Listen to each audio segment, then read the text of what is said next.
में जिनकी जान गई उनको मैं श्रद्धांजलि देता हूं और मुख्यमंत्री जी को आपके माध्यम से कहता हूं कि वो सूची दे दे तो मुआवजा सब लोगों तक पहुंच जाए। बहुत अच्छी बात है। एक आईना सर मुझे दिखाना है दे, लेकिन सर मैं जानना चाहता हूं क्या सरकारी पैसे पे एक ही धर्म का अधिकार है? दूसरे धर्म के धार्मिक आयोजनों पे भी कुंभ में 7,500 करोड़ रुपए खर्च किया आपने। आप रविदास जयंती पे कितना खर्च करेंगे? सर सरकार को चेतावनी के तौर पर कहना चाहता हूं, सरकार अपनी इस आदत में सुधार करे वरना इसके परिणाम सड़कों में बहुत भारी होंगे। टिकट है सर इलाहाबाद का 56,000 रुपए का था सर। मैंने मंत्री जी से कहा, तब जाके उन्होंने संज्ञान लिया, तब आधे रेट हुए।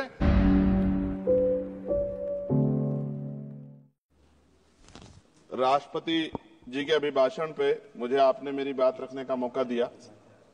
मैं जातिगत जनगणना से शुरुआत करूंगा जिसकी देश को जरूरत है, क्योंकि जनगणना होगी तो आंकड़े आएंगे तो जो बजट दिया जा रहा है वो सही तरह से लोगों तक पहुंच पाएगा, उस बजट का लोगों को फायदा होगा।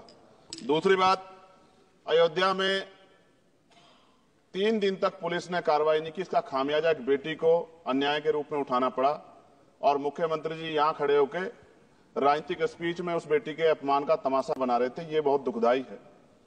साथ साथ कुंभ में जिनकी जान गई उनको मैं श्रद्धांजलि देता हूं और मुख्यमंत्री जी को आपके माध्यम से कहता हूं कि वो सूची दे दे तो मुआवजा सब लोगों तक पहुंच जाए। बहुत अच्छी बात है। एक आईना सर मुझे दिखाना है देश भर की सरकारों को।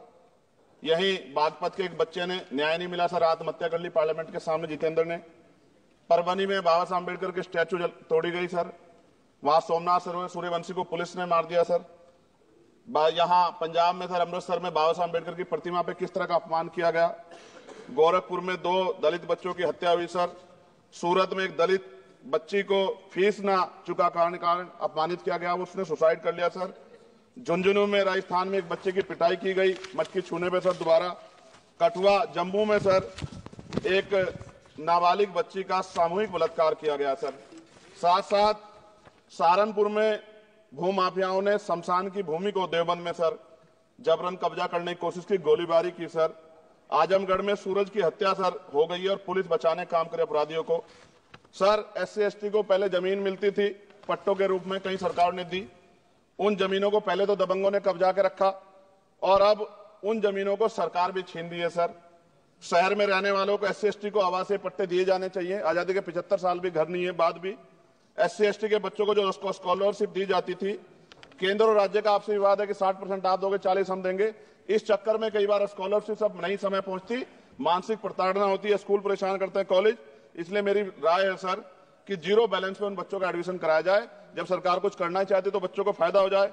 और देश भर में सर बहुत सारे छात्रावास बने हैं, लेकिन उन छात्रावास की स्थिति ऐसी है जर्जर जैसे हमारे स्कूलों की है। इन छात्रावास का जीर्णोद्धार कराया जाए, उनकी रख रखाव का ख्याल रखा जाए, क्योंकि यहाँ देश का भविष्य तैयार हो रहा है। और ऐसी हालात सर स्कूलों की है। स्कूलों के हालात आप देश भर में, मैं उत्तर प्रदेश से आता हूं, जाके देखोगे नगीना क्षेत्र में सर अगर स्कूल गिर जाएगा किस दिन बहुत बड़ा हादसा हो जाएगा, कोई पूछने वाला नहीं है सर। बात OBC समुदाय की जाए सर, OBC समुदाय को वक्त आ गया है कि विधानसभा और लोकसभा में आरक्षण जो है सर मिलना चाहिए, जो उनकी पर्याप्त संख्या यहाँ लोकसभा में और सभी स्टेटों की विधानसभा में आ पाए, जो सामाजिक समानता की दिशा में जरूरी कदम है। OBC को भी SC/ST की तरह सर प्रमोशन रिजर्वेशन मिले।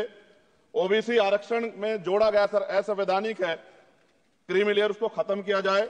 सरकारी स्वायत्त संस्थानों में भी सरकारी विभाग के समतुल्य पदों को चिन्हित किया जाए तथा उनकी समतुल्यता स्थापित की जाए, ताकि इन संस्थानों में कार्यरत OBC कर्मचारियों के बच्चों को भी आरक्षण का लाभ मिल जाए।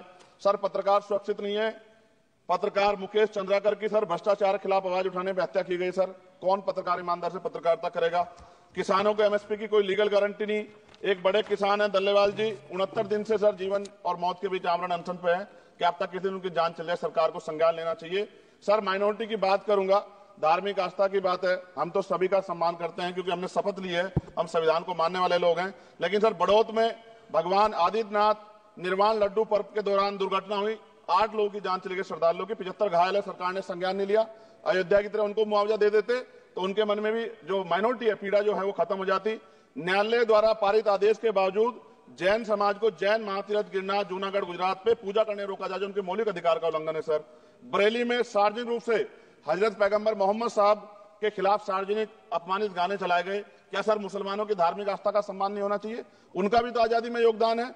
और इनको अपराधियों किसका संरक्षण की खुलेआम इतने इस तरह गाने बजा के अपमानित कर रहे हैं। संभल की हिंसा में सर 74 लोगों की गिरफ्तारी हुई है और वहां के मुस्लिम डर के साए में है। सरकार बेगुनाहों की गिरफ्तारी बंद करे। महाराष्ट्र में सर चंद्रपुर जिला पड़ता है, मैं अभी गया था, तालुका चिमूर में ताडोबा फॉरेस्ट में संग्रामगिरी पहाड़ पर बौद्ध स्थल है सर, बहुत पुराना।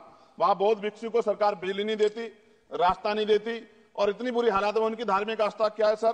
तथागत बुद्ध की ज्ञान स्थली होने के कारण बोध गया में बौद्ध धर्म के अनुयायियों के लिए जो बहुत महत्वपूर्ण स्थल है सर, इस स्थल पर अवैध कब्जा हटवाकर बौद्ध धर्म के अनुयायियों को सौंपा जाए। उनमें बड़ी चिंता, देश विदेश से लोग आते हैं, तो यहाँ हमारे देश की छवि भी खराब हो रही है।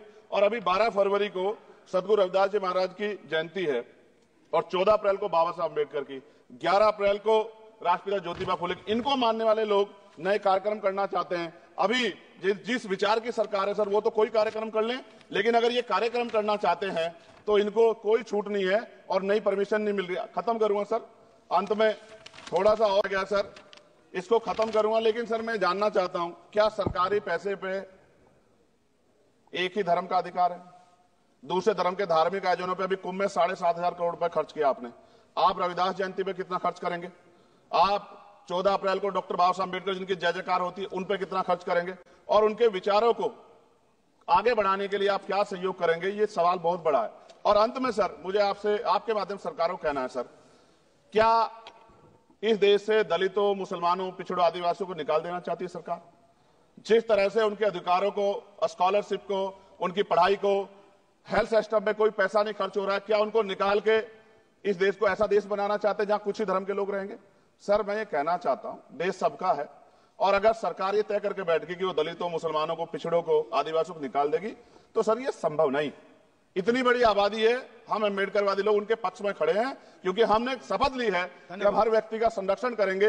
और मैं आपके माध्यम से सरकार को चेतावनी के तौर पर कहना चाहता हूं, सरकार अपनी इस आदत में सुधार करे, वरना इसके परिणाम सड़कों में बहुत भारी होंगे। अगर मुसलमानों को, दलितों को आप लोग निकालने के बारे में सोचोगे और उनकी धार्मिक आस्था का अपमान करोगे, तो ये हम लोग किसी कीमत पर बर्दाश्त नहीं करेंगे। मैं आपका धन्यवाद करूंगा सर, लेकिन साथ साथ मैं ये भी कहूंगा सर, सर खत्म कर रहा हूं सर, 10 सेकंड में खत्म कर रहा हूं सर, आप आदेश करेंगे तो खत्म कर दूंगा। खत्म कर दीजिए, एक सेंटेंस बोलिए।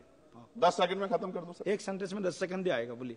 सर मैं बस ये कहना चाहता हूं कि सरकार सभी का ध्यान रखे और उनमें भी गरीबों का ज्यादा ध्यान रखे, क्योंकि सर अभी जेब कटाई हुई, 2800 रुपए का टिकट है सर इलाहाबाद का, 56,000 रुपए का था सर। मैंने मंत्री जी से कहा, तब जाकर उन्होंने संज्ञान लिया, तब आधे रेट हुए। इसलिए कह रहा हूं, धर्म के नाम पे धंधा और लूट नहीं होनी चाहिए सर, इसकी जिम्मेदारी सरकार की। धन्यवाद सर। खबरों में बने रहने के लिए फोरम 4 को सब्सक्राइब करें और नोटिफिकेशन पाने के लिए बेल आइकन दबाएं।